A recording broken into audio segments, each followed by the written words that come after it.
Good evening friends, welcome again in my YouTube channel Ramonika classes.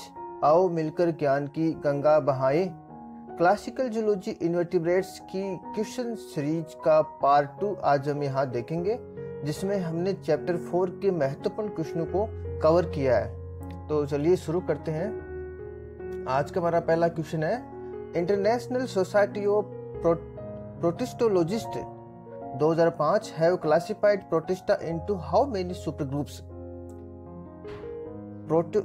प्रोटिस्टोलॉजिस्ट की एक international society है जिन्होंने 2005 में प्रोटिस्टा को मॉडर्न क्लासिफिकेशन के अकॉर्डिंग कई सुपर ग्रुप्स में डिवाइड किया था। यहाँ आपके सामने 4 ऑप्शन है, 4 super group, 3 super group, 6 super group, 5 super group. जल्दी से सोचिए, मैं चैप्टर में बता चुका हूँ, जल्दी से इसका आंसर बताइए। जी हाँ, आपने जो सोचा है वो सही है। इसका सही आंसर है 6 सुपर ग्रुप। इसका थर्ड राइट आंसर है। मैंने आपको ये भी बताया था कि इनमें से 4 सुपर ग्रुप को प्रोटोजोआ में शामिल किया गया है, यानी 4 सुपर ग्रुप प्रोटोजोआ फाइलम का निर्माण करते हैं, जिसमें एनिमल लाइक प्रोटिस्ट को रखा गया था। चलिए नेक्स्ट क्वेश्चन की तरफ बढ़ते हैं। The characteristics of protozoa are. Protozoa के लाक्षणिक गुण है, मुख्य लक्षण है। पहला ऑप्शन है यूनिसेल्युलर यूकैरियोट्स, एक कोशिकीय यूकैरियोट्स। दूसरा ऑप्शन है कॉन्ट्रैक्टाइल वैक्यूल्स। तीसरा ऑप्शन है प्रोटोप्लाज्मिक ग्रेड। चौथा है all the above. Right answer को चूज कीजिए, जल्दी से सोचिए।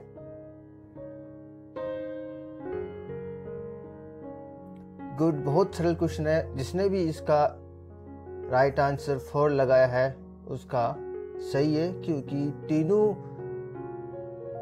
कैरेक्टर प्रोटोजोआ के मुख्य लक्षण है। चलिए नेक्स्ट क्वेश्चन की तरफ बढ़ते हैं। ट्राइकोसिस्ट होती है, क्या होती है? 4 ऑप्शन आपके सामने है। Pellicular structures have capability to expel anything from cytoplasm to outside of body. ये पेलिकुलर स्ट्रक्चर का मतलब है जहाँ पेलिकल पाया जाता है वहाँ पे ये संरचनाएं पाई जाती है, और इनमें क्षमताएं होती है क्या कुछ भी साइटोप्लाज्म से बाहर फेंकने की। जैसे कोई प्रेडेटर आ गया तो उनको बाहर फेंकने का। पहला ऑप्शन ये है, क्या ये सही है? दूसरा ऑप्शन है unique structures found in protozoans, ये विशेष संरचनाएं होती है जो प्रोटोजोन्स में पाई जाती है। तीसरा ऑप्शन है इनको हम एक्सट्रोसोम्स भी कहते हैं। चौथा ऑप्शन है सभी। क्या ये तीनों ऑप्शन सही है? जल्दी से सोचिए।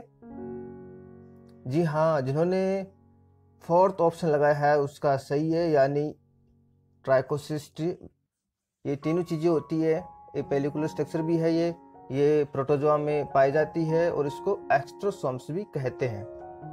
चलिए नेक्स्ट क्वेश्चन की तरफ बढ़ते हैं। अगला हमारा क्वेश्चन है, dinoflagellates are classified into which class? Dinoflagellates को किस क्लास में डिफाइन किया गया है, क्लासिफाई किया गया है? 4 ऑप्शन आपके सामने है यहाँ पे, जूमेस्टिकोफोरा, फाइटोमेस्टिकोफोरा, राइजोपोइडिया, एक्टिनोपोइडिया। जल्दी से सोचिए, क्या इसका सही आंसर है? ये मैं आपको क्लास में बता चुका हूँ और ये बहुत ही इंपॉर्टेंट क्वेश्चन है। जल्दी से इसका आंसर सोचिए।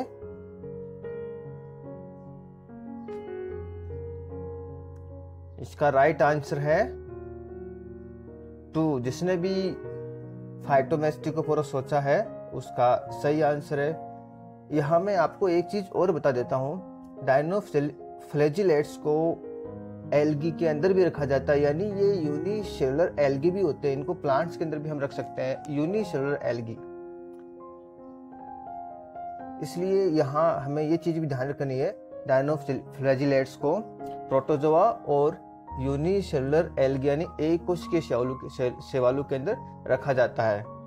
चलिए नेक्स्ट क्वेश्चन की तरफ बढ़ते हैं। Following are flagellated protozoans. Flagella यानी कसाब। जिन प्रोटोजोन्स में कसाब पाए जाते हैं उनके यहाँ आपके सामने एग्जाम्पल दिए जा रहे हैं। 4 ऑप्शन आपके सामने है। पहला है यूग्लिना वोल्वोक्स जियार्डिया, दूसरा है यूग्लिना पैरामीशियम वोल्वोक्स, तीसरा है जियार्डिया पैरामीशियम ट्राइफेनोसोमा, चौथा है ट्राइफेनोसोमा प्लाज्मोडियम यूग्लिना। जल्दी से इसका आंसर बताइए। ऐसे क्वेश्चन को सोल्व करने के लिए हमें एक किसी भी जिसका हमें पता होता है उस एक ऑर्गेनिज्म को हमें पकड़ना है। जैसे आप जानते हो कि पैरामीशियम में क्या पाए जाते हैं, सीलिया पाए जाते हैं। तो जिसमें पैरामीशियम ऑप्शन आ रहा है वहां आप देख लो कि वो सही ऑप्शन नहीं है। जैसे इसमें पैरामीशियम आ रहा है, पैरामीशियम में क्या पाया जाता है, सीलिया पाया जाता है, इसलिए सेकंड ऑप्शन गलत है, थर्ड ऑप्शन गलत है। ठीक है, अब बात करते हैं प्लाज्मोडियम। क्या प्लाज्मोडियम फ्लैजिलेटेड प्रोटोजोन्स है? नहीं। Euglena? Yes. Volvox? Yes. Giardia? Yes. तो यहाँ पे राइट आंसर क्या हो गया? फर्स्ट जिसने भी पहला लगाया है उसका राइट आंसर सही है। यूग्लिना, वोल्वोक्स और जियार्डिया ये फ्लैजिलेटेड प्रोटोजोन्स होते हैं। ट्रिपनोसोमा भी फ्लैजिलेटेड प्रोटोजोन्स होता है, लेकिन इसमें प्लाज्मोडियम नहीं होता।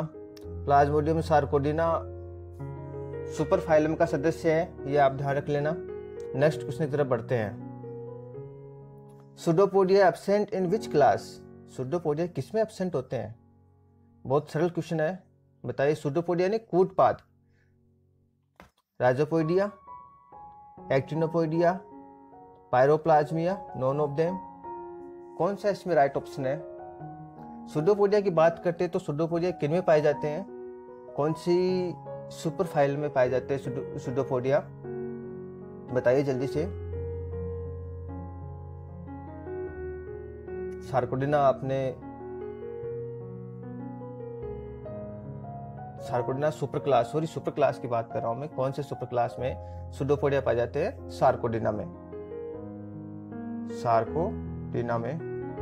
तो सार्कोडिना को हम फिर आगे क्लास में डिवाइड करते हैं। यहाँ पे 3 क्लास है, राइजोपोइडिया, एक्टिनोपोइडिया और पायरोप्लाज्मिया। इसका राइट ऑप्शन है, जिसने थर्ड राइट ऑप्शन चुना है उसका सही है। इसमें थर्ड ऑप्शन है पायरोप्लाज्मिया। पायरोप्लाज्मिया में सुडोपोडिया नहीं पाए जाते। पायरोप्लाज्मिया में ऑर्गेनिज्म या जीव मूवमेंट सिर्फ बॉडी की ग्लाइडिंग, यानी बॉडी पूरी कोशिका है वो मूवमेंट करती है साइटोप्लाज्म के थ्रू। वो उसमें कोई उत्पाद नहीं बनते हैं, वो बॉडी ही मूवमेंट करती है ग्लाइडिंग के थ्रू। नेक्स्ट क्वेश्चन की तरफ बढ़ते हैं। Which statement is are true? कौन सा स्टेटमेंट यहाँ पे सही है? ये बहुत इंपॉर्टेंट क्वेश्चन है, जरा इसको देखिए। पहला ऑप्शन है foraminiferans are primary group of marine protozoans have granular reticulopodia. Foraminiferans होते हैं वो समुद्री प्रोटोजोन्स होते हैं जिनके अंदर ग्रेनुलर रेटिकुलोपोडिया पाए जाते हैं, यानी ये कूटपाद है, इस प्रकार का कूटपाद पाया जाता है। हेलियोजोन्स जलीय प्रोटोजोन्स होते हैं जिनके अंदर एक्सोपोडिया पाया जाता है। तीसरा ऑप्शन है रेडुलेरियंस के अंदर पोरस कैप्सुलर वाल पाए जाते हैं, छिद्रित कैप्सुलर भित्ति होती है बॉडी के बाहर, जिसके अंदर से एक्सोपोडिया बाहर निकला होता है। ये मैं आपको बता चुका हूँ, ये चैप्टर में तीनों प्रकार के ये जो कंसेप्ट है वो चैप्टर में बता चुका हूँ। जल्दी से बताइए कौन कौन से सही है, इसमें कौन कौन से स्टेटमेंट गलत है। जी हाँ, यहाँ पर तीनों स्टेटमेंट सही है और इसका राइट आंसर क्या हो जाएगा? 4। ये इंपॉर्टेंट क्वेश्चन है, बहुत इंपॉर्टेंट क्वेश्चन। मैंने एक क्वेश्चन में ही कई क्वेश्चन को सम्मिलित किया है, इस प्रकार क्वेश्चन बनाए आप सबों के लिए। जो आरपीएससी कॉलेज लेक्चर की एग्जाम के लेवल के क्वेश्चन है उसमें भी ऐसे क्वेश्चन आ सकते हैं। फर्स्ट ग्रेड की एग्जाम उसमें भी आ सकते हैं, रेट वाले एग्जाम में उसमें भी आ सकते हैं। हिंदी मीडियम के विद्यार्थी यहाँ ध्यान दें, ये कंटेंट आपके सामने इंग्लिश में है लेकिन मैं हिंदी में आपके सामने बोल रहा हूँ। आप हिंदी जो मैं बोल रहा हूँ उसको ध्यान से सुने, उसको नोट करें और इसको समझने की कोशिश करें। ये आप लोगों के लिए जानबूझ के मैं इस प्रकार का मैटर बना रहा हूँ ताकि आगे की हायर स्टडी में आपको दिक्कत ना हो इंग्लिश में। चलो नेक्स्ट क्वेश्चन की तरफ बढ़ते हैं। The characteristics of suctorians are. Suctorians का लाक्षणिक गुण है या इनका क्या कैरेक्टर है? पहला है no external cilia present in mature form, यानी एडल्ट फॉर्म या मैच्योर फॉर्म में कोई बाहरी सीलिया या पक्षमाप उपस्थित नहीं होता है। टेंटिकल्स प्रेजेंट, टेंटिकल्स पाए जाते हैं। तीसरा ऑप्शन है asexual reproduction by budding, budding या मुकुलन के द्वारा अलैंगिक जनन होता है, या उपरोक्त सभी चारों ऑप्शन। बताइए जल्दी से कौन सा सही आंसर इसमें? जी हाँ, इसमें राइट आंसर 4 है। चारों इनके सुक्टोरियंस के लक्षण है, ये आप याद कर लीजिए। टेंटिकल्स पाए जाते हैं, मैंने एक आपको चैप्टर में इनका एक डायग्राम दिखाया था, वहां पे जाके आप इसको देख सकते हो। ये तीनों प्रकार की संरचना उसमें आपको दिख जाएगी। नेक्स्ट क्वेश्चन की तरफ बढ़ते हैं। Type of pseudopodium found in amoeba. Amoeba के अंदर किस प्रकार का कोट पाथ पाया जाता है? यहाँ ये आरपीएससी की कॉलेज लेक्चर 2014 में पूछा गया क्वेश्चन है। बहुत सरल क्वेश्चन है। 4 ऑप्शन आपके सामने यहाँ स्क्रीन पर दिख रहे हैं, जल्दी से इसका आंसर बताइए।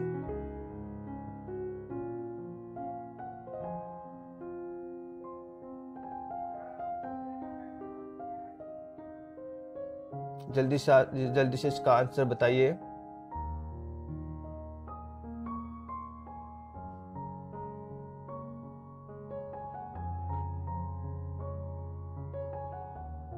जी हाँ, जिसने इसका आंसर राइजोपोडियम बताया है, या दूसरा आप देख सकते हो इसका लोबोपोडिया, आप इसको कह सकते हो आप लोबोपोडियम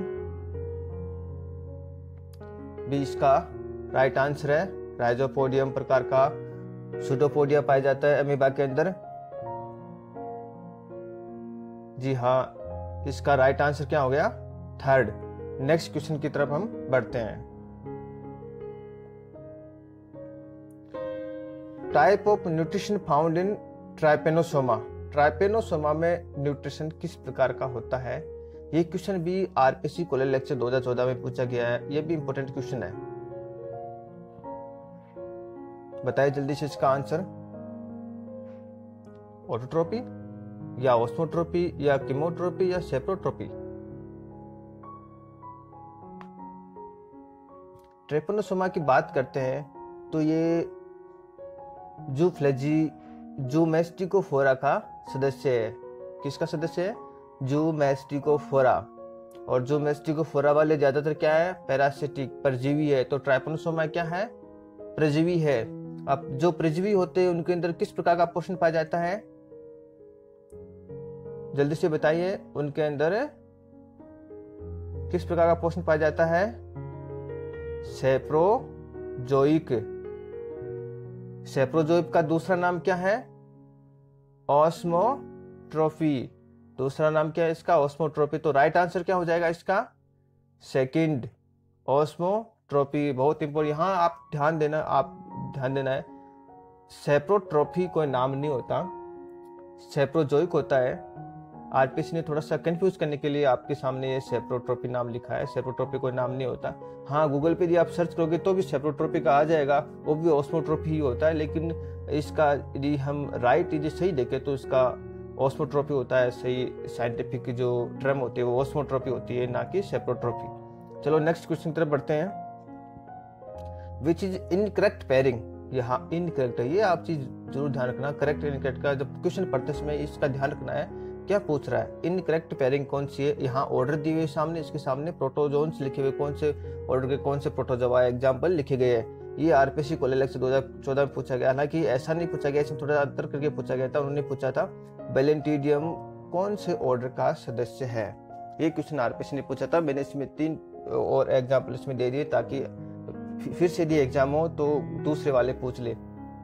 ये भी इंपॉर्टेंट क्वेश्चन है। कौन सा ऑर्डर पेयरिंग गलत है? हाइमेनोस्टोमेटिडा पैरामीशियम इसका एग्जाम्पल है। राइट या रॉन्ग? राइट। पैरामीशियम कौन से ऑर्डर का सदस्य है? हाइमेनोस्टोमेटिडा। ऐसे ही बेलेंटिडियम ट्राइकोस्टोमेटिडा ऑर्डर का सदस्य है। ट्राइपेनोसोमा काइनेटोप्लास्टिडा का सदस्य है। और इसका एक दूसरा एग्जाम्पल है जियार्डिया। ये भी आप याद रख सकते हो। जियार्डिया दूसरा एग्जाम्पल है, वो भी काइनेटोप्लास्टिडा का सदस्य है। यहाँ पे अमीबा है। अमीबा का ऑर्डर क्या कोनोट्राइकीडा है? नहीं, कोनोट्राइकीडा सिलिएटा का एक ऑर्डर है। सिलिएटा यानी सिलिएटा क्लास, सिलियोफोरा सुपरफाइलम, सबफाइलम। हमने प्रोटोजोआ को सबफाइलम में डिवाइड किया था, जिसमें सिलियोफोरा का ये ऑर्डर है कोनोट्राइकीडा। ये अमीबा जबकि अमीबा किसका है? कौन से सबफाइलम का सदस्य है अमीबा? मैस्टिगोफोरिया। मैस्टिगोफोरा। फिर आगे चलते हैं हम। तो उसमें हम उनको सुपर क्लास में डिवाइड करते हैं, सार्कोडिना को फिर हम क्लास में डिवाइड करते हैं, राइजोपोइडिया, और राइजोपोइडिया को फिर ऑर्डर में डिवाइड करते हैं, तो उसमें एमोइबिडा ऑर्डर आता है। कौन सा आता है? एमोइबिडा, ये ऑर्डर, इस ऑर्डर का सदस्य क्या है? अमीबा है। तो इसका जी इस ऑप्शन में सही ऑप्शन चूज करना है, तो क्या हो जाएगा राइट आंसर? थर्ड। इस क्वेश्चन का राइट आंसर क्या हो जाएगा? थर्ड। नेक्स्ट क्वेश्चन की तरफ बढ़ते हैं। The most common protozoa cause the water borne disease diarrhoea in USA. ये क्वेश्चन थोड़ा इन्फॉर्मेटिव टाइप का है, लेकिन ये भी इंपॉर्टेंट क्वेश्चन है, पूछ सकते हैं रिट के एग्जाम्स में या फर्स्ट ग्रेड सेकंड ग्रेड के एग्जाम्स में ऐसे क्वेश्चन को पूछा जा सकता है। डायरिया का जो मुख्य कॉमन प्रोटोजोन से जो वाटर बोर्न डिजीज डायरिया का कारण है, यहाँ पे आपके सामने 4 ऑप्शन है, पैरामीशियम, ट्राइपेनोसोमा, जियार्डिया, अमीबा। बताइए जल्दी से, इसका राइट आंसर क्या होगा? जी हाँ, इसका राइट आंसर होगा थर्ड, जियार्डिया। जिसने भी जियार्डिया सोचा है उसका आंसर सही है।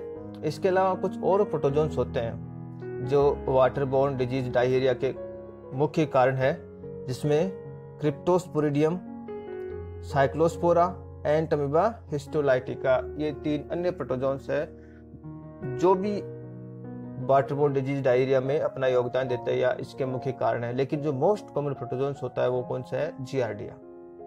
नेक्स्ट क्वेश्चन की तरफ बढ़ते हैं। Which statement is are true? कौन सा स्टेटमेंट सही है?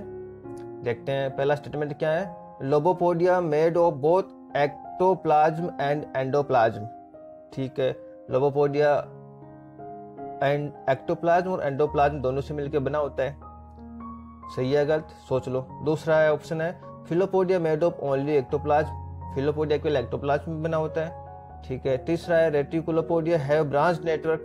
चौथा है axopodia have central axis of microtubules, यानी एक्सोपोडिया के अंदर माइक्रोट्यूब्यूल्स की सेंट्रल एक्सिस पाई जाती है। ये 4 ऑप्शन है, इसमें से कौन सा सही है कौन सा गलत है आपके सामने स्क्रीन पर क्वेश्चन है, बताइए जल्दी से। ठीक है, पहले ऑप्शन की तरफ चलते हैं। क्या पहला ऑप्शन सही है? जी हाँ, पहला ऑप्शन सही है। दूसरा ऑप्शन में filopodia made of only ectoplasm, right. Filopodia केवल एक्टोप्लाज्म के बने होते हैं, ये मैं आपको चैप्टर में बता चुका हूँ। तीसरा क्वेश्चन रेटिकुलोपोडिया हैव ब्रांच नेटवर्क। जी हाँ, रेटिकुलोपोडिया ब्रांच नेटवर्क होते हैं। रेटिकुलोपोडिया और फिलोपोडिया में ज्यादा अंतर नहीं। फिलोपोडिया सिर्फ एक इसमें कोई ब्रांच नहीं होती, एक्टोप्लाज्म नहीं होते, जबकि फिलोपोडिया को यदि हम ब्रांच में डिवाइड कर दे तो वो रेटिकुलोपोडिया के रूप में बन जाते हैं। एक्सोपोडिया थोड़ी सी भिन्न है, इसके अंदर माइक्रोट्यूब्यूल्स की एक सेंट्रल एक्सिस अंदर से जाती है, इसलिए थोड़े से ठोस होते हैं, सुईनुमा होते हैं। तो यहाँ 4 ऑप्शन सही, इसका मतलब इसमें राइट आंसर कौन सा होगा? फर्स्ट। इसमें राइट आंसर कौन सा होगा? फर्स्ट। चलो नेक्स्ट क्वेश्चन की तरफ बढ़ते हैं। Which type of nutrition found in protozoans? Protozoans में किस प्रकार का पोषण पाया जाता है? यहाँ आपके सामने 3-4 ऑप्शन है, ऑटोट्रोप्स, फेगोट्रोप्स, ऑस्मोट्रोप्स, ऑल द अबव। इसका सभी को पता है आंसर, ज्यादा समय नहीं दूंगा सोचने का। बताइए कौन सा आंसर है? जी हाँ, इसका आंसर क्या है? 4। आपने 4 ही सोचा होगा सभी ने, और आप सभी का आंसर सही है। नेक्स्ट क्वेश्चन की तरफ बढ़ते हैं। The colour of red sea is caused due to presence of which protozoans mostly? कौन से प्रोटोजोन्स के कारण मुख्यतः समुद्र का, लाल सागर का जो रंग है वो कौन से मुख्य प्रोटोजोन्स के कारण होता है? बड़ा अच्छा क्वेश्चन है, आपको ये चीज भी पता होनी चाहिए। देखते हैं यहाँ पर हमारे पास क्या क्या ऑप्शन है। रेडोलेरियंस, सेक्टोरियंस, टॉक्सिक डायनोफ्लैजिलेट्स, ब्लूम का मतलब बहुत सारे एक साथ जब उत्पन्न हो जाते हैं, बन जाते हैं, तब उसको ब्लूम बोलते हैं। फोरामिनिफेरेंस, बताइए। जी हाँ, जब ब्लूम सब जुड़ गया तो यदि हम टप्पा भी लगाए तो यहाँ पे कौन से लगाएंगे? थर्ड। तो इसका राइट आंसर क्या हो जाएगा? थर्ड। जी हाँ, डायनोफ्लैजिलेट्स ब्लूम के कारण ये टॉक्सिक छोड़ते हैं, जिसके कारण समुद्र का लाल रंग हो जाता है। यहाँ एक चीज और नोट कर लो आप लोग, डायनोफ्लैजिलेट्स मैं पहले भी बता चुका हूँ इसी वीडियो में। डायनोफ्लैजिलेट्स को प्रोटोजोन्स और यूनिसेलुलर एल्गी दोनों में क्लासिफाई किया जाता है। हम यदि ये भी कहें कि समुद्र का जो रेड कलर है लाल समुद्र का जो रंग है वो एल्गल ब्लूम के कारण होता है। तो ये भी सही है। आप यदि नेट पर सर्च करोगे तो आपको क्या मिलेगा, the colour of red sea is caused due to presence of algal bloom. तो कंफ्यूज नहीं होना है, एल्गल ब्लूम कह दो चाहे टॉक्सिक डायनोफ्लैजिलेट्स ब्लूम कह दो, दोनों का मतलब एक ही है। नेक्स्ट क्वेश्चन की तरफ बढ़ते हैं। Which is are true about paramecium. Paramecium के बारे में कौन सा कथन सत्य है? Somatic ciliature simple and uniform, right है या रॉन्ग? जी हाँ, पहला ऑप्शन राइट है, क्योंकि पैरामीशियम होलोट्राइकिया का सदस्य है। होलोट्राइकिया यानी इसमें सिलेचर सिंपल यानी सीलिया सिंपल होते हैं और पूरी बॉडी पे लगे होते हैं। ट्राइकोसिस्ट प्रेजेंट, जी हाँ प्रेजेंट होती है। 2 टाइप्स ऑफ न्यूक्लियस प्रेजेंट, जी हाँ ये भी राइट ऑप्शन है। 2 प्रकार के न्यूक्लियस के अंदर पाए जाते हैं, लघु केंद्रक और दीर्घ केंद्रक, माइक्रोन्यूक्लियस और macronucleus. Sexual reproduction by conjugation, autogamy और साइटोगमी, जी हाँ तीनों प्रकार के यहाँ पे लैंगिक रिप्रोडक्शन होता है, कॉन्जुगेशन के द्वारा, ऑटोगमी के द्वारा और साइटोगमी के द्वारा। तो इसका राइट आंसर क्या हो जाएगा? जी हाँ फर्स्ट, इसका राइट आंसर हो जाएगा फर्स्ट। बहुत इंपॉर्टेंट क्वेश्चन है, यह भी आप याद रख सकते हो। नेक्स्ट क्वेश्चन की तरफ बढ़ते हैं। स्पोर्स विथ 1 और more polar filaments present in. Spores की बात कर रहे हैं तो स्पोर्स एक या एक से अधिक ध्रुवीय फिलामेंट्स के साथ किसमें प्रेजेंट होते हैं? कौन से यहाँ एनिमल में प्रेजेंट होते हैं? देखते हैं यहाँ पे। देखिए यहाँ पे हमारे पास 4 ऑप्शन है, मोनोसिस्टिस, आइमेरिया, मिक्सिडियम, ओपेलाइना। बताइए मोनोसिस्टिस और आइमेरिया किसके सदस्य हैं? बताइए। स्पोरोजोआ, सब फाइलम स्पोरोजोआ के सदस्य हैं। और यहाँ पे स्पोरोजोआ का मुख्य लक्षण क्या है, जो मैं आपको बता चुका हूँ चैप्टर 4 में। स्पोर्स पाए जाते हैं लेकिन विदाउट 1 और मोर फिलामेंट, पोलर फिलामेंट, यानी स्पोर्स के अंदर एक या एक से अधिक ध्रुवीय फिलामेंट्स नहीं पाए जाते हैं। तो मोनोसिस्टिस और आइमेरिया तो इसका आंसर नहीं है। ओपेलानेटा तो एक अलग ही जो फर्स्ट सब फाइलम है मेस्टिकोफोरा, उसका सदस्य है। तो यहाँ पे ओपेलाना भी नहीं है। तो इसका राइट आंसर क्या हो जाएगा? मिक्सिडियम। इसका राइट आंसर क्या हो जाएगा? थर्ड, मिक्सिडियम। ये भी आप याद रख सकते हो। मिक्सिडियम निडोस्पोरा का सदस्य है, निडोस्पोरा सब फाइलम। और निडोस्पोरा सब फाइलम का लाक्षणिक गुण क्या है? स्पोर्स विथ 1 और मोर पोलर फिलामेंट्स प्रेजेंट। चलिए नेक्स्ट क्वेश्चन की तरफ बढ़ते हैं। Which statement is wrong about Sporozoa? Sporozoa के संबंध में कौन सा कथन असत्य है, रोंग है, ध्यान रखना। पहला है स्पोर्स प्रेजेंट होते हैं, बताइए। नेक्स्ट सेलिया और फ्लैजिला एब्सेंट। थर्ड है spores with polar filament, all plastic form. बताइए। 4 ऑप्शन है आपके पास। पहला स्पोर्स पाए जाते हैं, दूसरा है पक्षमाप और सेलिया एब्सेंट होते हैं, तीसरा है स्पोर्स ध्रुवीय फिलामेंट से ध्रुवीय तंतु के साथ पाए जाते हैं, चौथा है सभी पैरासिटिक फॉर्म होती है। जल्दी से सोचिए। जी हाँ, जो आपने सोचा वो सही है। आपने क्या सोचा है? थर्ड ऑप्शन है, क्योंकि मैं आपको अभी पिछले क्वेश्चन बता के आया हूँ। थर्ड ऑप्शन किसका एग्जाम्पल है? निडोस्पोरिया का, स्पोरोजोआ का लिए निडोस्पोरा का है। तो इसमें थर्ड ऑप्शन सही, यानी थर्ड ऑप्शन स्पोरोजोआ के लिए गलत है। स्पोरोजोआ में स्पोर्स पाए जाते हैं, सीलिया फ्लैजिला एब्सेंट होते हैं, ऑल प्लास्टिक फॉर्म होते हैं, लेकिन स्पोर्स विद पोलर फिलामेंट नहीं पाए जाते। तो इसका राइट आंसर क्या हो जाएगा? थर्ड। चलो नेक्स्ट क्वेश्चन की तरफ बढ़ते हैं। Contractile vacuoles are found in. संकुचित धानियां किसमें पाई जाती है? बड़ा अच्छा क्वेश्चन है। एक्वेटिक प्रोटोजोन्स, जलीय प्रोटोजोआ में, मेराइन प्रोटोजोन्स, समुद्री प्रोटोजोन्स में, पैरासिटिक प्रोटोजोन्स, परजीवी प्रोटोजोआ में, या सभी में? जी हाँ, इसका राइट आंसर सोचिए। बहुत सरल क्वेश्चन है। इसका राइट आंसर है फर्स्ट, यानी कॉन्ट्रैक्टाइल वैक्यूल सिर्फ जलीय प्रोटोजोआ से पाई जाती है। क्यों पाई जाती है? क्योंकि उनके सामने हमेशा समस्या आ जाती है, उनके जो साइटोप्लाज्मिक कंसंट्रेशन है किसकी? सोल्यूट की, विलाय की सांद्रता साइटोप्लाज्म के अंदर बाहरी वातावरण की तुलना में अधिक होती है, जिसके कारण बाहर से पानी लगातार शरीर के अंदर आता रहता है, जिसको वापस निकालने के लिए इन जलीय प्रोटोजोन्स में कॉन्ट्रैक्टाइल्स वैक्यूल्स पाई जाती है।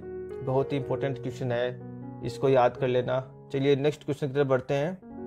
जो हमारा आज का लास्ट क्वेश्चन है, फाइनल क्वेश्चन है, all animals same to have evolved from, जितने भी जंतु है वो किससे इवॉल्व हुए हैं, ओरिजिनेट हुए, उनका पूर्वज क्या है। 4 आप ऑप्शन आपके सामने है। कोएनोफ्लैजिलेट्स प्रोटोजोआ एंसेस्टर, कोएनोफ्लैजिलेट्स प्रोटोजोआ के पूर्वज।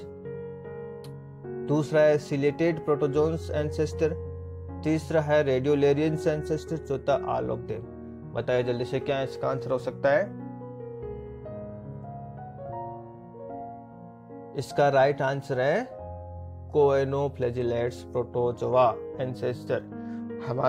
हमारा यानी जितने भी एनिमल्स हैं उन सब का पूर्वज कौन है, कोएनोफ्लैजिलेटेड प्रोटोजोआ। ये ऐसा माना जाता है, साइंटिस्ट ने बहुत सारे अध्ययन के द्वारा ये साबित किया। अब थोड़ा देख लेते हैं कोएनोफ्लैजिलेट्स क्या होते हैं। कोएनोफ्लैजिलेट्स जूमेस्टिकोफोरिया क्लास का सदस्य है और उसका ऑर्डर क्या है, कोएनोफ्लैजिलिडा। कोएनोफ्लैजिलिडा ऑर्डर है। स्पॉन्ज और एनिमल्स का निर्माण किससे हुआ है, कोएनोफ्लैजिलेट से। स्पॉन्ज या फोरिफेरा के जितने भी मेंबर है उनको हम क्या बोलते हैं, स्पॉन्ज बोलते हैं। प्लांट्स का निर्माण हरे शैवालों से माना जाता है और फंजाई का निर्माण वाटर और स्लाइम मोड से माना जाता है। ये 20 क्वेश्चन है, बहुत ही इंपॉर्टेंट क्वेश्चन है और बहुत मेहनत करके आप लोगों के लिए इन क्वेश्चनों का सिलेक्शन किया है, संकलन किया है। चैप्टर 4 आपने पढ़ा है, वहाँ से आप इन क्वेश्चन को अच्छे से समझ सकते हो। वीडियो जो बनाया गया है चैप्टर 4 उसमें क्लासिफिकेशन का हमने वर्णन देखा था और वहीं से क्वेश्चन उठाए गए हैं। कुछ अच्छे क्वेश्चनों का संकलन किया गया है। आप इनको अच्छे से समझिए, कंसेप्ट को अच्छे से याद कीजिए, आपके बहुत सारे एग्जाम्स में आपके लिए लाभदायक सिद्ध होंगे। इसके साथ आज का ये वीडियो समाप्त होता है। सभी को बहुत बहुत धन्यवाद वीडियो देखने के लिए। प्लीज़ ज़रूर इस वीडियो को शेयर कीजिए अपने सभी साथीगणों के साथ, सोशल मीडिया पर इसको अपलोड कीजिए, सभी अपने मित्रों को बताइए ताकि उनको अधिक से अधिक इस क्लासेज के बारे में पता चले, वो इनका लाभ उठा सके। तो इसके साथ मैं आज का टॉपिक यहीं पे समाप्त करता हूँ। धन्यवाद।